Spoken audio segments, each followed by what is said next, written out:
Dear Ate J, itago mo na lang ako sa pangalang Aliyah.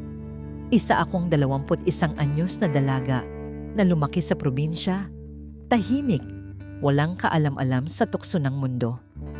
Hanggang isang araw, isang kasalanan ang sumubok sa akin. Ang lihim ko ay hindi ko masabi kahit kanino dahil ang unang lalaking minahal ko, ang unang lalaking tumikim sa akin, ay hindi boyfriend, hindi stranger, kundi kapatid ng nanay ko. At ito ang kwento ng isang mapusok na relasyon na isinilang sa gitna ng pandemya, sa bahay na sanay kanlungan pero naging saksi ng kasalanan. Noong kasagsagan ng pandemya, nawalan ng trabaho ang nanay ko bilang mananahi. Nawalan kami ng pambayad sa upa, sa kuryente, sa tubig. Hanggang sa mapilitan kaming lumipat sa bahay ni Tita Lynn, ang ate ni Mama. Nang dumating kami roon, may isang lalaking tahimik lang sa gilid. Waring iwas sa lahat. Matangkad, moreno, matitigas ang mga braso. Si Tito Elmer, half-brother ni Mama, anak ng lolo sa ibang babae. Lumaki silang sabay, pero hindi siya itinuturing na tunay ng pamilya. Para sa akin, estranghero siya. Hanggang sa hindi na. Tuwing lalapit siya, ramdam ko ang kakaibang tensyon. Hindi yung tipong bastos, pero yung nakakalunod na tingin, yung parang alam mong may sinasabi kahit tahimik. Sinasadyang dumaan kapag nakadamit ako ng manipis. Sinasadyang abutan ng kamay ko kapag nag-aabot ng kutsara. Hindi ako inosente sa nararamdaman kong kakaiba, pero kinikimkim ko. Kasi mali, kasi tito siya. Pero Ate J, sa bawat araw na kasama ko siya, ang mali ay unti-unting nawawala sa isip ko. At ang nararamdaman ko ang nangingibabaw. Isang gabi, malakas ang ulan. May brownout. Natulog ako sa sofa dahil mainit sa kwarto. Nakapambahay lang ako, manipis at walang bra. Nagulat ako nang bigla siyang lumapit. Basang-basa mula sa ulan. May hawak na tuwalya. Aliyah, baka lamigin ka. Gamitin mo to. Salamat po, Tito. Sabay kuha sa towel, pero nahulog ang strap ng sando ko. Hindi niya agad iniwas ang tingin. Napalunok siya. Pasensya ka na. Aniya. Pero hindi siya umaalis. Doon nagsimula ang lahat. Tumingin siya sa akin ng diretso sa kadahan-dahang lumapit.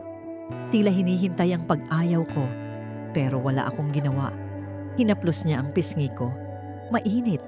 Nanlamig ang batok ko. Hanggang sa dahan-dahan niyang hinaplos ang balikat ko. At sa unang pagkakataon, hinalikan niya ako. At hindi ako tumutol.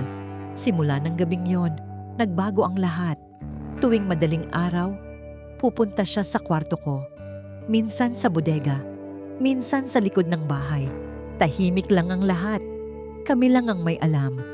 Sinasabi niya sa akin na mali, pero hindi rin siya makaalis.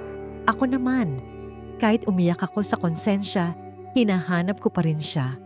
Naging adiksyon ng bawat haplos, halik, at pagnanasa. Hanggang sa natutunan ko siyang mahalin. Oo, Ate J, minahal ko siya. Hindi lang bilang tito, kundi bilang lalaki. Pero habang lumalalim, mas lalo akong natatakot. Kasi alam kong isang araw, mabubunyag ang lahat. Isang hapon, habang akala namin ay tulog pa si Tita Lynn sa taas, nagtagpo kami ni Tito Elmer sa kusina. Naghalikan kami. Hindi na namin napigilan ang sarili. Sa mesa, sa harap ng lababo, biglang, Elmer! Aliyah! Nakita kami ni Tita. Nakalilis ang damit ko, si Tito ay walang pangitaas. Sumigaw siya. Nagwala. Tinawag si Mama sa video call. At sa harap ng lahat, ipinahiya ako. Ikaw! Sa kapatid ko! Hayop ka! Pinalayas ako. At si Tito Elmer, hindi ako nilaban. Hindi niya ako ipinagtanggol. Tumalikod lang siya. At mula noon, hindi ko na siya nakita. Umalis ako sa bahay nila. Lumipat ng boarding house. Nagtrabaho bilang online seller. Tiniis ang malamig na gabi. Ang tanong ng mga tao. Ang mga panghuhusga. Pero ang mas masakit ay ang tanong na hindi ko masagot. Minahal ba talaga niya ako? Lumipas ang buwan. Hanggang sa isang araw, nakatanggap ako ng sulat. Mula sa kanya. Aliyah, patawad. Takot akong panindigan ka kasi ayokong masira ka. Ayokong habang buhay kang tawaging malandi. Mahal kita, pero mas pipiliin kong ako ang masira kaysa ikaw. Mag-ingat ka lagi. At doon ko napagtanto na kahit mali kami, totoo yung naramdaman namin. Ngayon, Ate J, mas matatag na ako. Hindi pa rin madali, pero natutunan kong patawarin ang sarili ko. Tinanggap ko ang nakaraan at ginawa ko yung aral. Hindi ko na siya muling nakita.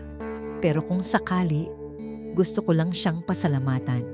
Dahil sa kanya, natutunan ko ang halaga ng dignidad kahit sa gitna ng kasalanan. At yan po ang kwento ni Alia, mga ka-confess. Isang kwentong pinaghalong tukso, pagnanasa at pagmamahal sa maling pagkakataon. Kung ikaw rin ay may kwento ng lihim, ng pagkakasala o ng pag-ibig na hindi mo masabi, huwag kang matakot magbahagi. Dahil dito sa Tagalog Wild Confession, makikinig kami. Hindi kami huhusga.